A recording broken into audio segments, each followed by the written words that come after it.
Can cask influence be too strong? You tell me. That's the question we're going to ask tonight. Yeah, we'll have a little discussion about that while we try a wee dram of the Whistler Bodega Cask. Yeah, Boann Distillery, family owned, out at Drogheda. That's all. I will teach you. These Irish whiskies get me. So yeah, 2019, so quite young. These guys didn't start with just distilling. They fired up with, they would get other whiskies in, and they put a lot of their thoughts and ideas into their cask aging, what casks they use, how long, all their finishing, and from the Whistler stuff that I've tasted so far, you can see there's a huge influence in cask here. Okay. So that's why I'm asking, can it be too much? Can it be too? We are talking Irish whiskey here, which is meant to be quite a light, subtle kind of thing, but cask influence can be heavy, can be strong. We're looking at sherry, very strong sherry influence, this sort of stuff, and straight off the bat, you can just smell it. It smells like a port almost. Oh, yeah. Wow, that's a strong smell, actually. Very strong raisin. Very sweet. Very sweet. There's a heavy cask influence on that. Because with these guys, with their distilling process, now this is one interesting thing that I really like about these guys, is they use single pot still. Right. But what they've done is they've custom made their own stills to get as much contact, the vapors have as much contact with the copper for as long as possible. Okay. So they've made these weird stills that bulge and big necks and whatnot, with the idea of that being that vapor, the longer it sits against copper, the more it kind of filters it, the more it sort of sands those edges off. There's some like real heavy kind of flavors that they sort of get rid of it. Like you can get sort of like rubbery in that egg smell sort of flavors in whiskies if you don't distill it properly. It sort of gets rid of a lot of that.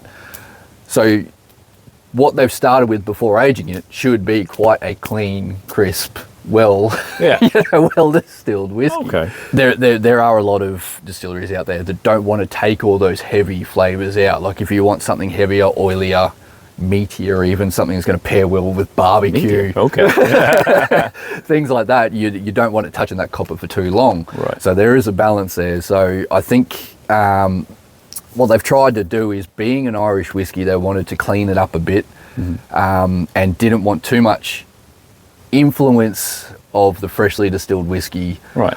Because they wanted to take as much as they could from the cask. Okay. As a theory. Right. So when you're talking about the cask here now, you're talking once it's in the barrel, it's aging. Yes. So you're saying sherry barrels. Yeah. So they're going for that sweet flavour. Yeah, yeah. Now, why are these?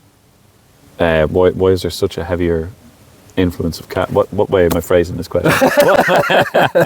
So, well, I mean, it all depends again on how long ago that barrel was empty with its previous spirit in there, or whatever was in there. So it could even still be wet with sherry. Right. Again, how long that was in there, how much that soaked into the wood, how long they leave the whiskey in there to try and take as much of that out. Right. There's a lot of processes in there. And these boys are experimenting heavily with the casks. Yes. So, and too, like a lot of other, they'll, whiskies can take stuff from one barrel to another to try and break it up as well. But these guys have obviously just tried to get a lot of sherry into this. Yeah.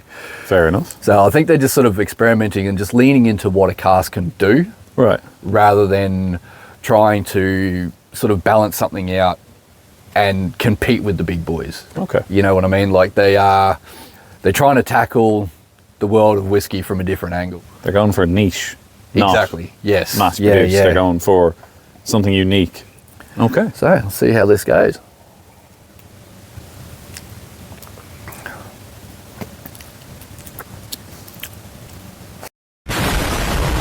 Wow. Oh, jeez. That's all you can say to that. That's a lot of flavour. That's a lot of sweet. Oh, I mean, wow. It's incredibly sweet. Yeah. If you want to break it down, it's raisin, it's chocolate, grapey. Is it like sugary? It is very sugary sweet, like powdered sugar sweet. Oh, God. But it's almost like somebody's grabbed a whiskey, poured some port into it, a bit of powdered sugar, And then mixed it together. Well, they might have. And again, what we're playing with here is an Irish whiskey. Yeah. So it's meant to be Sweet, light. Yeah. refined. This is like just taking every point that an Irish whiskey is and try to do the opposite. An Irish is meant to be light. This is heavy. It's meant to be refined. This is intense. Yeah. Like it's rich. This is very rich, but I still wouldn't put it in the class of like a Scotch. I feel like the Scotches are still heavier and oilier and can be. you know, yeah. depending obviously on which one. But this is very, very sweet. I believe as well, actually, that's one worth noting. I think these boys are actually from. You said Drogheda. I tried to. You did. But that is only up the road from where I'm from originally. There So you they're go. really not that far up the road. Okay, so that is very, very sweet. That is. I mean, intense. that's a Yeah. lot of flavour in that. I wonder how that would go with a cut of ice. Interesting. Actually, I need to top up before I do that. We're trying to get through that sweetness and break it down a bit to try and find what's in there. Yeah. But again, all I'm getting is hard. it's just sherry. Like any sort of sherry flavour that you can think is what's just coming through. I mean, that's all that's bleeding through it. again, there is quite a bit of a chocolatiness there. You know, red wine or port.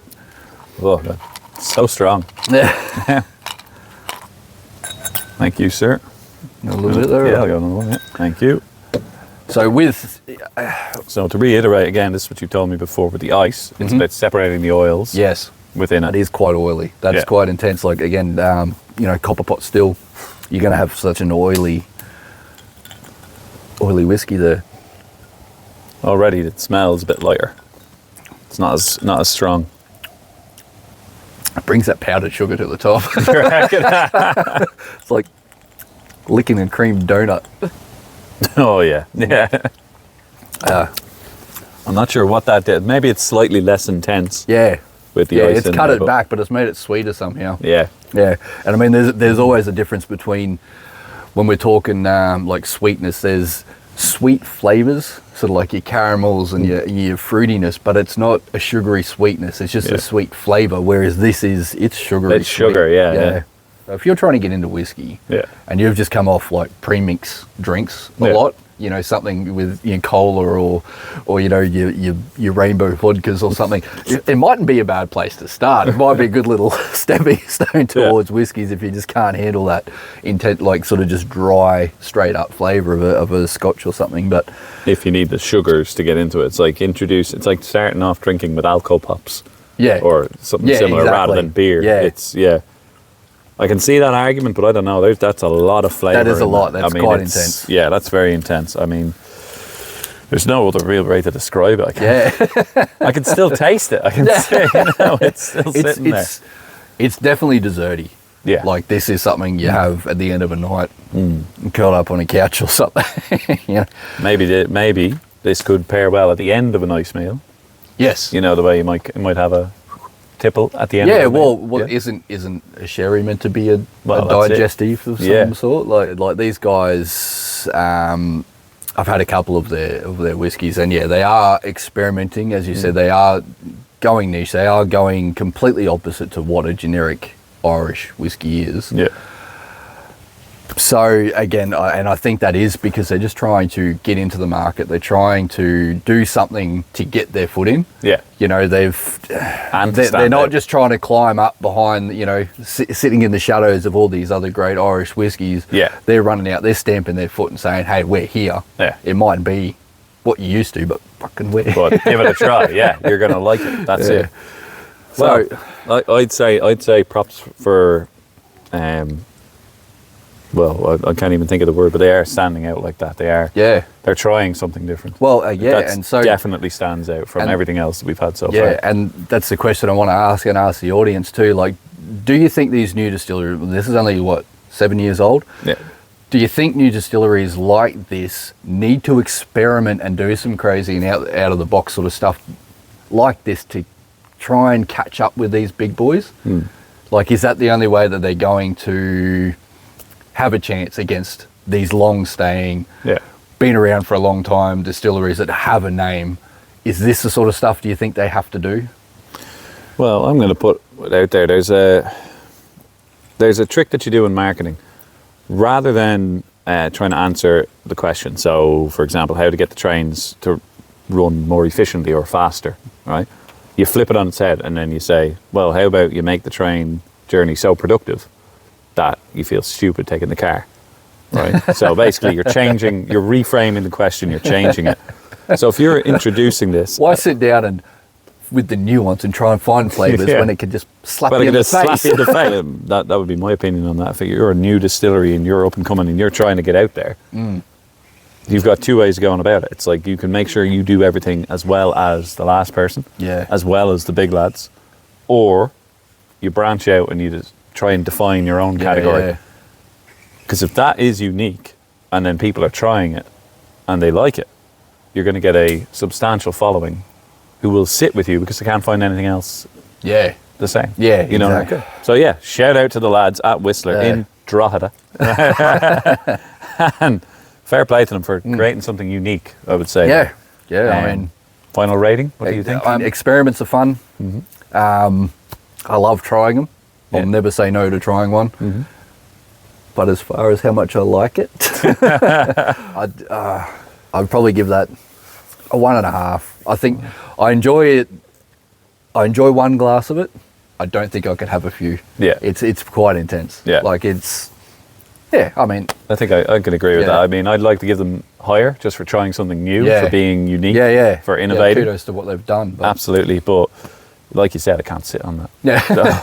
So, sorry, it's full on. I'm open to trying the other ones though. That's what I mean.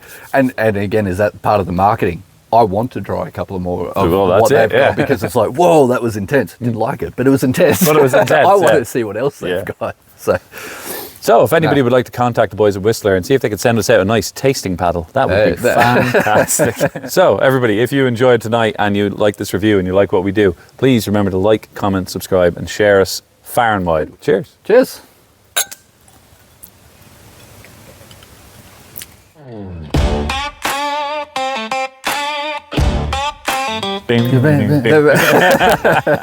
Straight off with the bloopers.